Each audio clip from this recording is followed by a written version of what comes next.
donde se llevan a cabo los experimentos con platillos volantes. Entre mis diversas fuentes de información, la principal ha sido Bob Lazar, el cual trabajó sobre uno de los 9 platillos volantes allí custodiados. Aterrizamos en Groom Lake. Allí tomé un autobús hacia...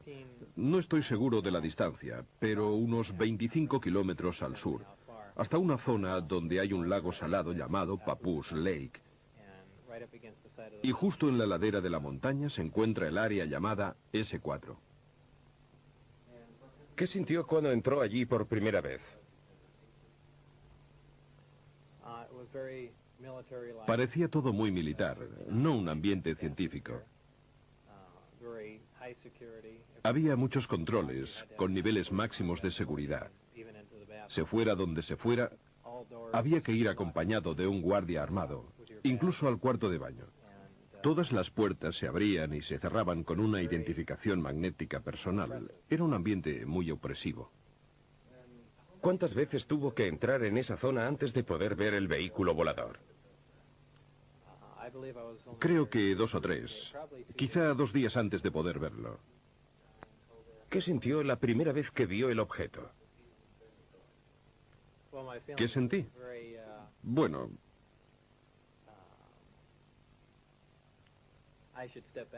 volviendo atrás en el tiempo, la primera vez que vi la astronave fue cuando entré en el hangar y me dije, esto explica por fin todos esos avistamientos de ovnis.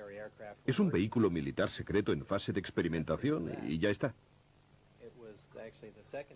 En realidad fue la segunda vez que lo vi, al entrar en su interior, cuando me di cuenta de lo que estaba sucediendo. Es decir, de que se trataba de un vehículo extraterrestre. Obviamente, esto sucedió después de haber leído todo el material informativo, y entonces en ese momento cambió todo. Era una sensación distinta, algo inquietante. Me sentía como un intruso.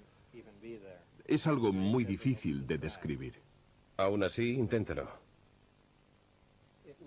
Me parecía... ¿Tienes presentes las fotos de Billy Mayer tomadas durante sus avistamientos? Era increíblemente parecido a los discos de sus fotos. Una forma fugaz, pero nítida, de una nave discoidal. Es bastante difícil describirlo así, sin dibujarlo, pero tenía la típica forma de platillo volante. ¿De un solo tipo o de varios? En total había 9 platillos. Pero yo trabajé en ingeniería inversa solo con un objeto. Estaban en hangares separados, y en cualquier caso, eran todos visiblemente distintos. ¿Le dijeron alguna vez cómo habían sido recuperados por el Cuerpo de Inteligencia de la Marina?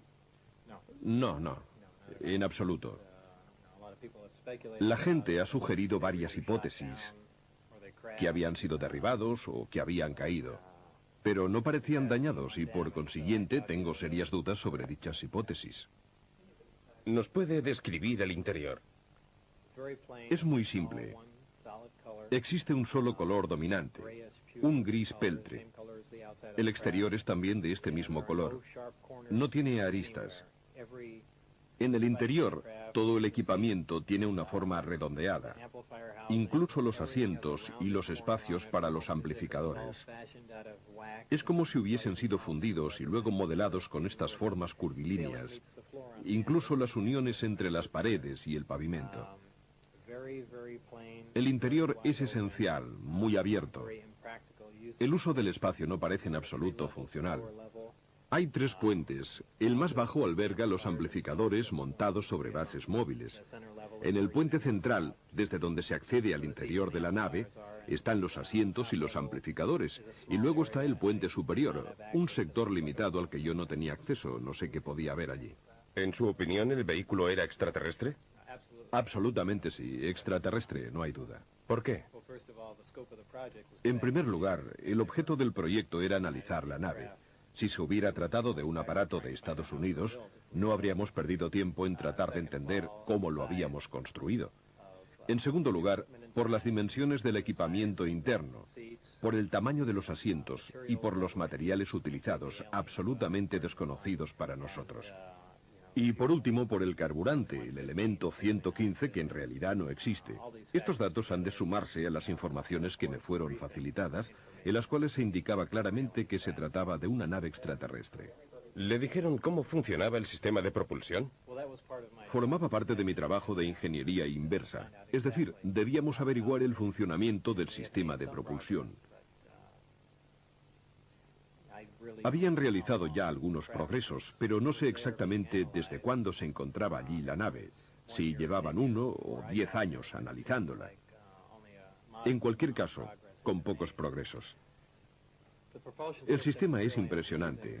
Está compuesto por 2 partes, los amplificadores de gravedad y el reactor que proporciona energía. El reactor funciona por aniquilación completa, alimentado por antimateria. La aniquilación completa es prácticamente la más eficaz de las 3 reacciones nucleares que existen, esto es, fusión, fisión y aniquilación. Utiliza un elemento muy pesado, el elemento 115. Esta sería su situación en la tabla periódica. En la Tierra este elemento no ha sido aún sintetizado. En mi opinión, en algunos sistemas estelares, esta síntesis se produce de manera espontánea. El elemento es bombardeado en un acelerador de dimensiones extremadamente reducidas. Como consecuencia de ello, sufre una fisión espontánea y produce partículas de antimateria. Estas, gracias a un dispositivo termoeléctrico con una eficacia del 100%, interactúan con la materia gaseosa y se transforman en electricidad. Ahora bien, la primera ley de termodinámica viene a decir que la eficacia al 100% para cualquier dispositivo eléctrico es bastante imposible, ya que se producen dispersión de calor y otras pérdidas de esta índole. Pero yo, en este sistema, no las detecté. Es una tecnología absolutamente asombrosa. La increíble cantidad de energía que genera el sistema alimenta los amplificadores y, como producto secundario del bombardeo del elemento 115, se genera un fenómeno interesantísimo, es decir, una onda especial, la denominada gravitacional A. Esta onda viaja de un modo muy similar a las microondas. Se aplica a los amplificadores gravitacionales y mediante la corriente eléctrica generada por el reactor es amplificada y enfocada. La señal amplificada de este modo se torna ligeramente afásica y gracias a esto es posible atraer o rechazar cualquier cuerpo gravitacional.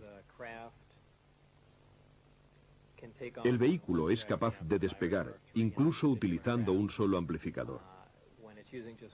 Esta nave en concreto está dotada de 3 amplificadores, y cuando activa un solo amplificador para alejarse de la Tierra, utiliza la denominada configuración Omicron. Para viajar por el espacio, la nave gira sobre un lado, enfoca los 3 amplificadores en un único punto situado a enorme distancia, y luego se imprime máxima potencia a los amplificadores y al reactor. Prácticamente estiran el tejido del espacio, distorsionan el espacio-tiempo y lo atraen hacia la nave, que de esta manera se halla en condiciones de cubrir enormes distancias en un lapso de tiempo prácticamente nulo.